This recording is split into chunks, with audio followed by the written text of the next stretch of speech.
Welcome to the POG Show. I'm your host, Christine Martindale, Public Information Officer for the City of Port Orange, a city in Central Florida that is unique by choice, not by chance. I will be bringing you powerful interviews and on-the-go info to gain a better understanding of the various services and functions our city provides. So let's get started.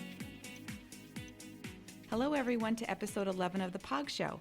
Today I have with me in the podcast studio the city's new city manager, Wayne Clark. Hi, Wayne. I'm so happy that you've been able to take the time out of your busy schedule to talk to me today. So first off, welcome back to the city. Thank you. So for our listeners, after an extensive recruitment process, Port Orange City Council chose Mr. Wayne Clark as the next city manager at a special meeting that took place on Friday, March 19th. Mr. Clark comes back to the Port Orange community, where he served our city from 2007 to 2017 as Community Development Director. He left that year to serve as Planning Director for New Hanover County and Wilmington, North Carolina, and most recently the Economic Development Director for the City of DeBary since October 2020.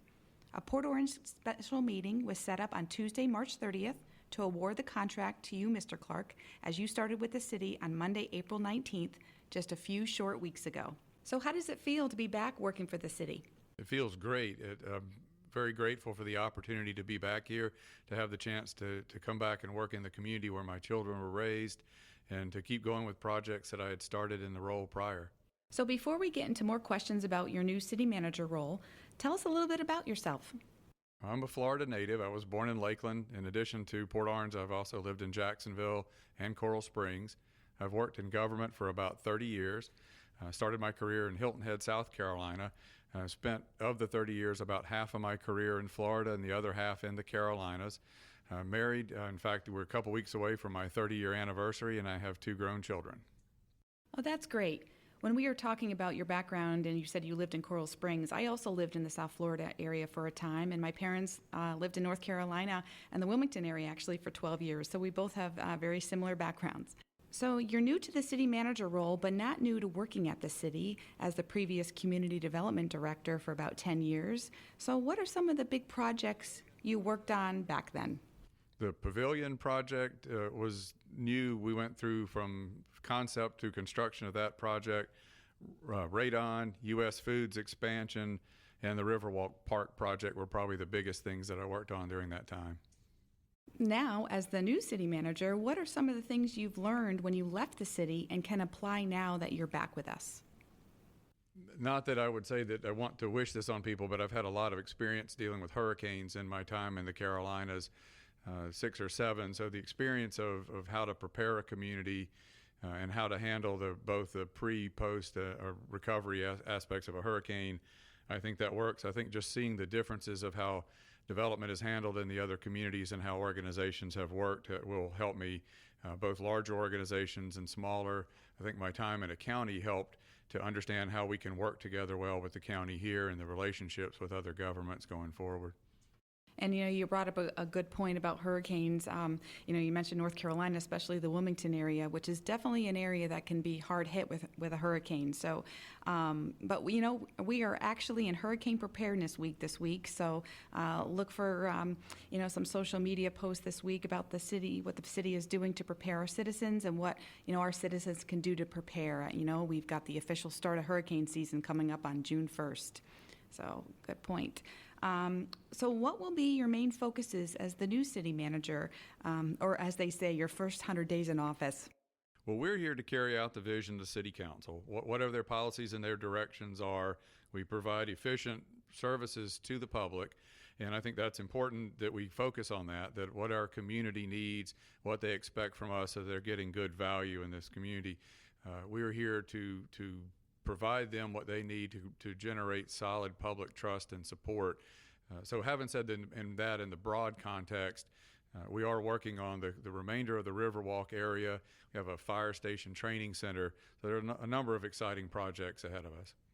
I've been living in the Port Orange area for about 6 years, and I've seen the growth in just those short years, and so I look forward to seeing what's to come. So I asked this question to Councilmember Foley on my last episode, but what would you tell someone who is interested in serving or how to get involved in our city? I would first recommend the Port Orange University. We have a Citizens Academy type program that allows residents to spend time in depth getting to know how the city functions. As part of that, you will learn about the boards and commissions that the city has as available opportunities for you. You can also go on our website and also contact the city clerk. There are a number of ways to be involved in your community. In addition to those specific, there are a lot of volunteer organizations that do a lot to help us as well. Yeah, and if I could segue for just a moment, give a short plug about Port Orange University, like you mentioned. So for our listeners, we're going to begin our 5th year for the program that will start on Monday, August 23rd. Look for our social media post, and of course, information will be on our website. But this program is a great way, like Wayne mentioned, to learn more about our city and what the services and functions our city provides. The program is free, but it's on a first-come, first-served basis, so the slots will go quick. But as I mentioned, we'll be posting our social media post about that so in the next couple of weeks, so stay tuned for that. So what would you like our residents of Port Orange to know about you? I would like them to know that this is my community. I am part of this community with them. I live here. I shop in the same stores they shop in. I drive on the same roads. My children went to the same schools. It's an honor to be back here serving them again, and whatever I can do, they should contact me. I look forward to working with them in the future.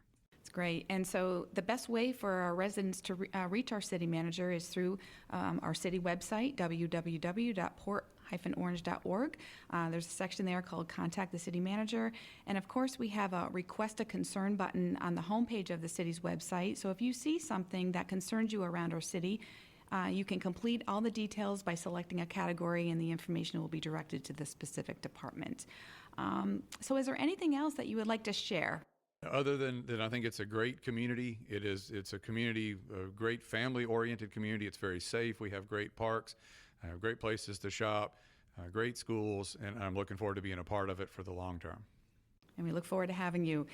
City Manager Clark, I really appreciate your time and providing us a little bit of insight about you, about your goals, and about what you want to see happen in Port Orange, and of course, how to get involved. So again, welcome back. Thank you. And of course, the best ways to find the city is by the city's website, www.port-orange.org, the city's Facebook page, Port Orange City Hall, our Twitter page @CityPortOrange, and our LinkedIn page, City of Port Orange. This podcast, The POG Show, can be found on iTunes, Spotify, and iHeartRadio. This wraps up episode 11 of The POG Show. Until next time. Thank you so much for spending time with me today on The POG Show. We've only just begun, and with you sharing, subscribing, and leaving a 5-star review for this podcast is really going to help launch us to the next level together.